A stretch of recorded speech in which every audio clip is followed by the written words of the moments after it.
देश के लोगों को ये समझना पड़ेगा, जाति धर्म से, दलित मुस्लिम से, हिंदू मुसलमान से, मंदिर मस्जिद से उठकर देश के बारे में सोचना पड़ेगा। अरे हिंदू राष्ट्र तो जब बनेगा जब ये देश बचेगा, जब ये राष्ट्र बचेगा। देश ही बेच दिया भैया। जो महंगाई है बहुत ज़्यादा हो चुकी है, जैसे आपको पता, हर चीज़ रोज जो है वो पेट्रोल डीजल और सरसों का तेल हो गया, हर चीज़ के रेट रोज बढ़ रहे हैं। सिलेंडर महंगा होता जा रहा है, हरी सब्जियाँ इतनी महंगी होती जा रही हैं। तो कहीं ना कहीं तो किसी न किसी को शुरुआत करनी पड़ेगी, विरोध प्रदर्शन करने पड़ेंगे, सरकार के खिलाफ आवाज़ उठानी पड़ेगी। जनता आपने बोला ना कि हम यहाँ पर आए हैं, मतलब अगर वो लोग उठा रहे हैं, अगर कुछ लोग अगर उठा रहे हैं आवाज़, तो क्या हमारी जिम्मेदारी नहीं बनती कि हम भी आवाज़ उठाएं या हम भी उनका साथ दें, या और भी जनता आके हमारा साथ दे, और भी पब्लिक साथ दे? ऐसा नहीं ना कि जो लोग उठा रहे हैं सिर्फ उन्हीं की जिम्मेदारी है। महंगाई से तो सभी त्रस्त है ना, महंगाई से तो आप भी त्रस्त हैं, तो आपको भी साथ देना चाहिए, आप भी साथ दीजिए। सभी लोग अलग अलग करने के जो एक साथ क्यों जा रहे हैं? देखिए, आप ये कोई भी आंदोलन जो होता है ना, कहीं पर शुरुआत होती है, उसके बाद वो धीरे धीरे लोग जुड़ते हैं। ऐसा नहीं है कि एक ही दिन में कहीं आप चाहें कि जंतर मंतर पे एक साथ 10 लाख लोग इकट्ठे हो जाएं, वो पॉसिबल नहीं है। ठीक है ना, यहाँ पर कोई इतना बड़ा कोई संगठन नहीं है, या कोई उसको मीडिया प्रायोजित नहीं कर रहा कि एक ही बार में यहाँ पे इतने सारे लोग इकट्ठे हो जाएं। सब महंगाई के खिलाफ विपक्ष है कहाँ? नजर नहीं आता कहीं विपक्ष, इसीलिए तो हमें आना पड़ा। ये तो देश का सबसे बड़ा दुर्भाग्य है कि इस वक्त विपक्ष जो है वो सबसे ज्यादा कमजोरी स्थिति में है, और एक तो और मीडिया भी उसको विपक्ष को कमजोर दिखाने पे लगा, और विपक्ष खुद कमजोर भी है, क्योंकि वो देश के ऊपर जो भी इस टाइम पे महंगाई है या बाकी सारी बेरोजगारी है, अर्थव्यवस्था बिल्कुल चरमरा चुकी है, लेकिन वो बिल्कुल भी सवाल नहीं उठा रहे हैं संसद में।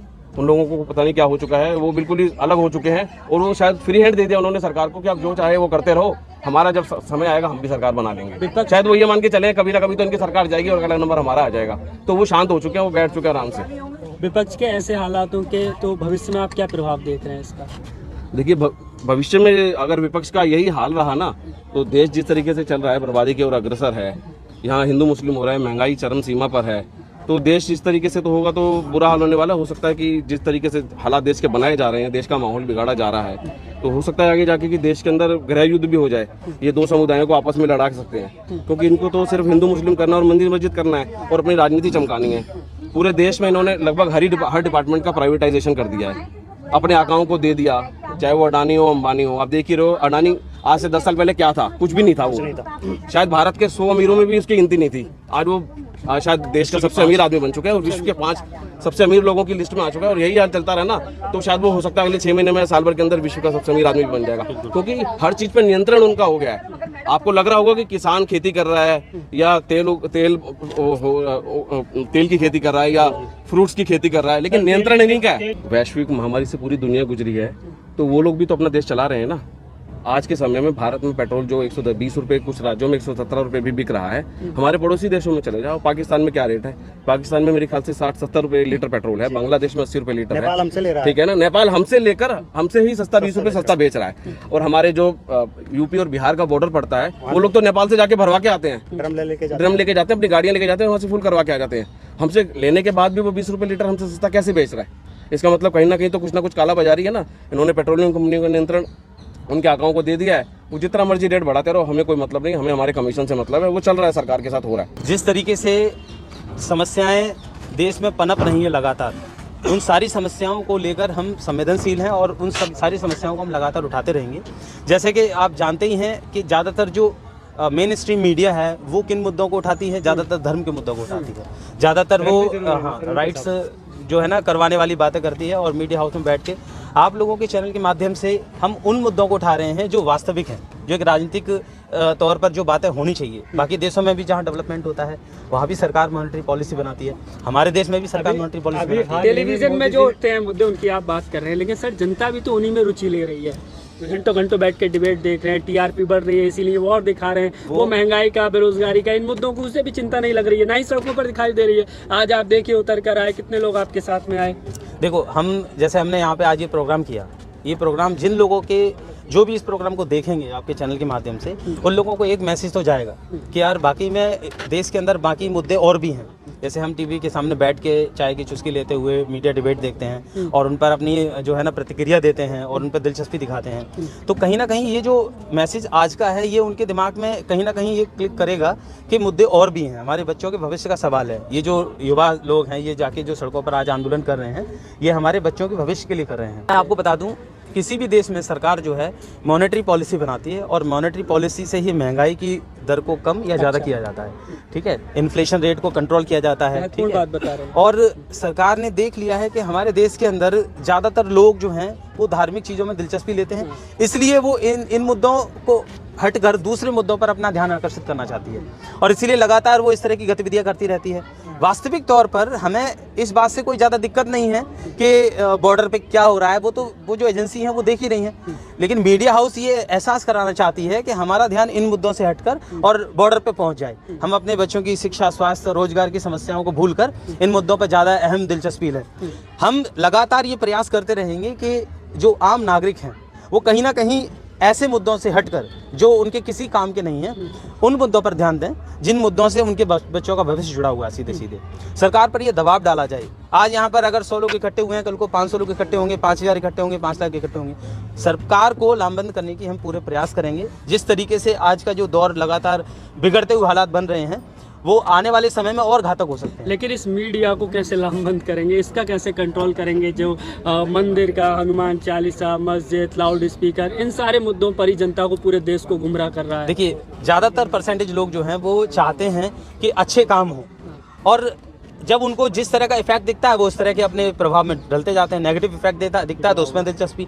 जब हम इस तरह की जो है ना महत्वपूर्ण मुद्दे लेकर आएंगे तो मीडिया हाउस में भी ये बात जाएगी। कहीं ना कहीं कोई ना कोई मीडिया हाउस तो इस चैनल को देखेगा, आपके चैनल को कहीं ना कहीं से, यहाँ पर तो पूरा फैलेगा, है ना।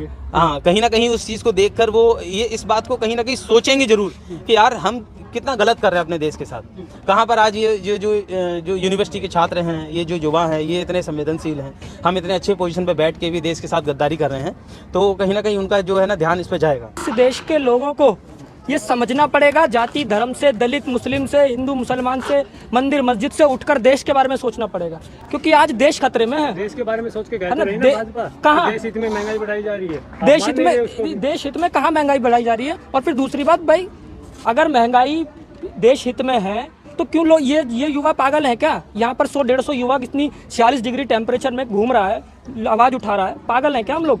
लेकिन इस देश के हर गरीब परेशान है, हर मजदूर परेशान है, हर व्यक्ति परेशान है। आज लोगों को समझना पड़ेगा भैया। युवा उतर के आते हैं तब वो लोग कहते हैं कि विपक्ष के लोग हैं, हमें बदनाम करने के लिए आए। हम पहली बात तो मैं आपको बता दूं, हम लोग किसी पॉलिटिकल पार्टी से नहीं है ना। हम लोग सामाजिक लोग हैं, सामाजिक आंदोलन चला रहे हैं और इस देश के लोगों की आवाज़ उठाने का काम कर रहे हैं। आज हम लोग 150 हैं तो आने वाले समय में हम लोग 1500 भी होंगे और 1.5 लाख भी होंगे। तो ऐसा नहीं है। और इस देश की सरकार को अब सोचना पड़ेगा, हिंदू मुसलमान दलित से ऊपर उठ के सोचना पड़ेगा देश के लिए। क्योंकि लोग कहते हैं हिंदू राष्ट्र, अरे हिंदू राष्ट्र तो जब बनेगा जब ये देश बचेगा, जब ये राष्ट्र बचेगा। देश ही बेच दिया भैया, ये मैं नहीं कह रहा हूँ, ये देश आपको दिख रहा होगा। आए दिन कोई कंपनी बेच देते हैं, कभी कुछ किसी को बेच दिया, कभी कुछ बेच दिया। तो इस देश के लोगों को अब देश के लिए सोचना पड़ेगा। सब पॉलिटिकल पार्टी छोड़ करके, सारी जाति धर्म छोड़ करके आज लोग देश के लिए खड़े हों, क्योंकि ये देश खतरे में है। आज ये देश बिक रहा है, ये बर्बाद हो रहा है। सबको पता है कौन बेच रहा है। मोदी जी का डंका बज रहा है विश्व में, मोदी जी का डंका बज रहा है। देखो आपने किसकी सरकार है ये? प्रधानमंत्री नरेंद्र मोदी। ये लो, कभी लोग कहते थे कांग्रेस की सरकार है, लोग कहते थे बीजेपी की सरकार है।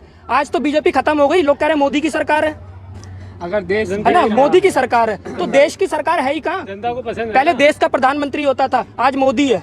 आज बीजेपी का प्रधानमंत्री है, वो देश का प्रधानमंत्री नहीं है। देश का प्रधानमंत्री बोल के देश की बेइज्जती ना करो आप लोग। आप देश का प्रधानमंत्री नहीं मानते हैं? देश का प्रधानमंत्री है कहाँ? देश के लिए किया क्या? इस देश का गरीब पहले भी झुग्गियों में रहता था, आज भी झुग्गियों में रह रहा है। इस देश का दलित पहले ही परेशान था, आज भी परेशान है। इस देश का मुस्लिम पहले भी उसको दाढ़ी रखने पर, टोपी पहनने पर मारा जाता था और आज भी मारा जा रहा है। पूरे देश के गरीबों को मुफ्त में राशन दे रहे हैं। मुफ्त में देखो, राशन देना या तेल दे देना, नमक दे देना, ये समाधान नहीं है। समाधान है उनको रोजगार देना। मान्यवर कांशीराम साहब ने कहा था कि मैं अपने समाज को 2 रुपए किलो वाला गेहूं खाने वाला नहीं बनाना चाहता, मैं उसको 200 रुपए किलो वाला बनाना चाहता हूँ। तो रोजगार दो ना। इस देश का युवा परेशान है आज सड़कों पर। पकौड़े तलिए ना, मोदी जी ने कहा है। क्यों अमित शाह जी के बेटे पर पकौड़े तल रहे हैं क्या? पकौड़े तल रहे हैं? अरे आप मुझसे बोल रहे हैं पकौड़े तल रहे हैं, उनके बेटा पकौड़े तल रहा है क्या? युवाओं को आत्मनिर्भर बनाएंगे। तो मोदी जी भी तो जब हम आत्मनिर्भर तो तब बनेंगे ना जब प्रधानमंत्री जी आत्मनिर्भर बने। वो आत्मनिर्भर कहाँ है? जनता ने चुना उनको। तो जनता ने नहीं चुना उनको, ईवीएम ने चुना है भैया। जनता ने नहीं चुना। आज बैलेट पेपर से चुनाव करा लो। अगर मोदी जी दोबारा प्रधानमंत्री बन जाए तो बता देना। LMC चुनाव हुए तो उसमें कोई जनता विरोध क्यों नहीं करती है ईवीएम का? देखिए कुछ लोग ऐसे हैं अपने कलर टीवी उसके खिलाफ बोल। देखिए मान्यवर कांशीराम साहब एक बात कहते थे कि लोग ना आजकल जनता कलर टीवी और कलर बीवी में मस्त है, उसे महंगाई से कोई मतलब नहीं है ना। दलित पिट रहा है, मुसलमान पिट रहा है, कोई मतलब नहीं है। आज ठीक है, जब तक नहीं बोले मत बोलो, लेकिन आज देश खतरे में है भाइयों, है ना, ये देश बर्बाद हो रहा है। अगर आपने अभी तक हमारा चैनल सब्सक्राइब नहीं किया है तो सब्सक्राइब करें और घंटी का बटन बिल्कुल भी दबाना ना भूलें, ताकि सभी लेटेस्ट खबरें पहुंच सकें आप पे सबसे पहले।